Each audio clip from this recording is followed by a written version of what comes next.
Hello and welcome back to my build series on YouTube. This build is going to be my PvP build for the Magicka Sorcerer for the Dragon Bones patch. I know the patch is almost gone.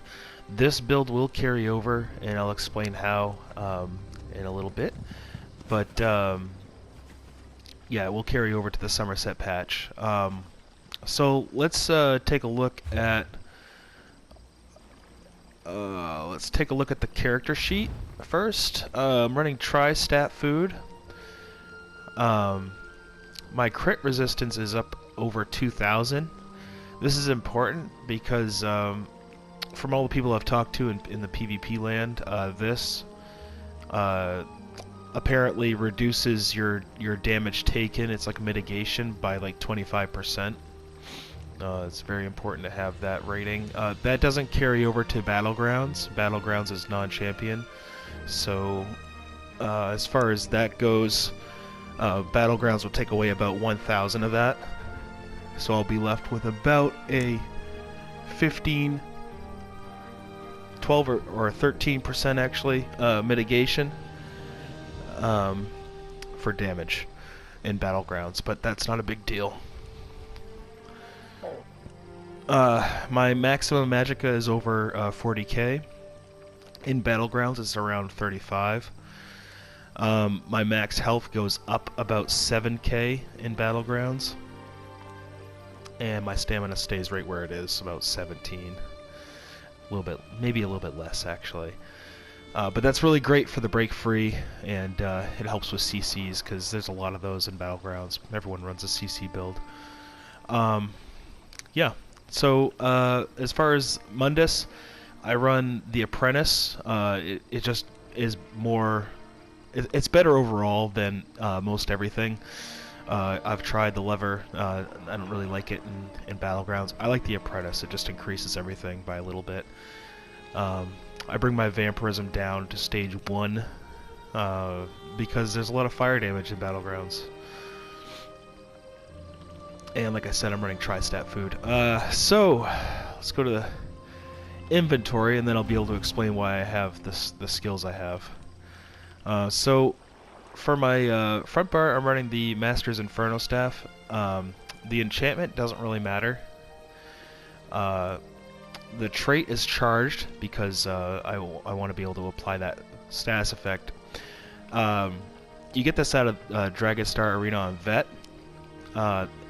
The Destructive Impact bonus reduces the cost of Destructive Touch by 30% and increases the direct damage it deals by 2,000, which, honestly, is pretty amazing. The poisons I run are either these, which increases the cost of both Magicka and Stamina, and inflicts minor vulnerability, or I run Escapist Poisons. Immobilize target, grants you unstoppable, drains health, restores health to you, drains stamina, and restores stamina to you. It seems to work really well because there's a lot of Stam Blades and Stam DKs in Battlegrounds, so yeah. Also, Ward draining poisons are good. I don't use these as often, but I do use them. I tend to keep a bunch of different poisons on me, just in case. So what I'm using on the front bar would be, you know, your direct damage poisons, like the poisons you are wanting to inflict your enemies with a lot. And then on the back bar, I'm using, I'm just trying to get rid of these. Normally people don't use a poison on back bar. I do.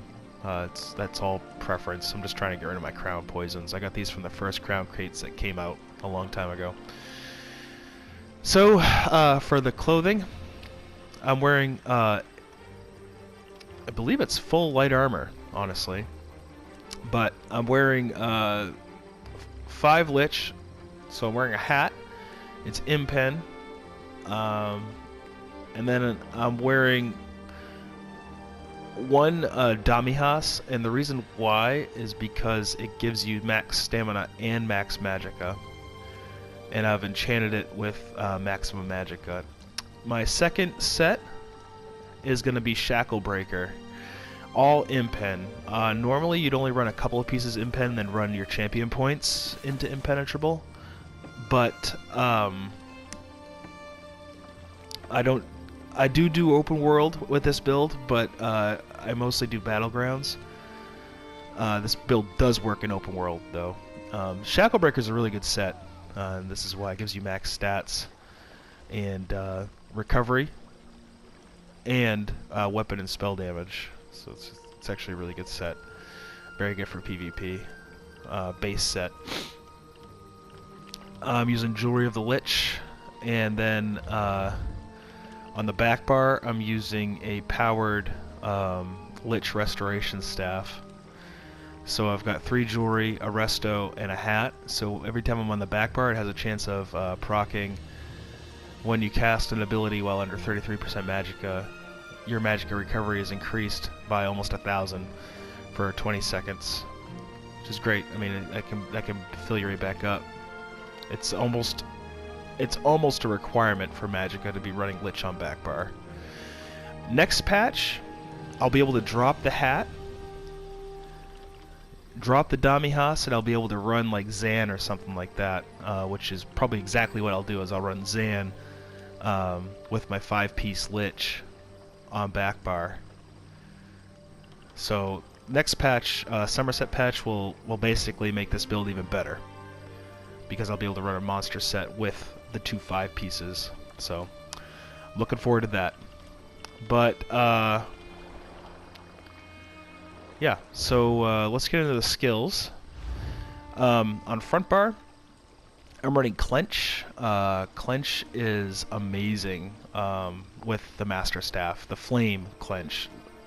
All the other ones aren't that great, but the Flame Master Staff is amazing. It's OP. And then I'm running Crushing Shock. This is mainly for the interrupts and off-balance procs that it gives for the enemy, which works really well. My finisher is Endless Fury, because it restores magic every time you kill something, which it really helps the recovery out, because Magsorcs are notoriously bad at recovery. I double bar Inner Light because I want that Major Prophecy, and I want that increased 5% max magicka. I double bar Hardened Ward as well, for obvious reasons. I mean, in PvP, your shield is reduced by quite a bit, so you're gonna want your shield on both bars, you know, just in case of lag or latency or whatever. My front bar ultimate, I've been running Dawnbreaker of Smiting. I recommend this. I recommend getting this and leveling it up and putting this on front bar. It doesn't make sense on paper for a Magsorc to be running this, but let me tell you, in Battlegrounds, this is OP. This is what you want to be running. Back bar. Back bar is my defensive bar. So I run Ball of Lightning. It's not the Streak Morph, it's the other one. This makes people, it triggers people. When you zoom away and you create that little ball of lightning, it absorbs any spell projectiles directed at you for 2.5 seconds. So let's say you got to get out of there because you just got incapped, and then you got some magic characters coming up to you, maybe a Mage Blade and a Magsorc, and they're throwing Clench at you, and they're throwing Funnel Health at you, and everything else. You streak away with this, all of that will be absorbed, and you'll be able to recover by casting your shields, which leads me to my next abilities. Healing Ward. This is the only resto ability that I ran for a long time. It actually works really well. If you read the tooltip, it absorbs 61 damage while also healing the target for 2976. The shield strength is increased by up to 300% depending on the severity of the target's wounds. When the shield expires, the target is healed for 114% of the ward's remaining strength. So, I mean, this could be a huge thing, especially if you cast this first and then you bubble it up with your next shield, which would be Harness Magicka. This absorbs it absorbs spell damage, and then it gives you back magicka. So it's got a high cost. You know, it costs more than Hardened Ward, but it gives you back magicka 3 times, so it could give you the whole cost back, depending, or pretty close to it.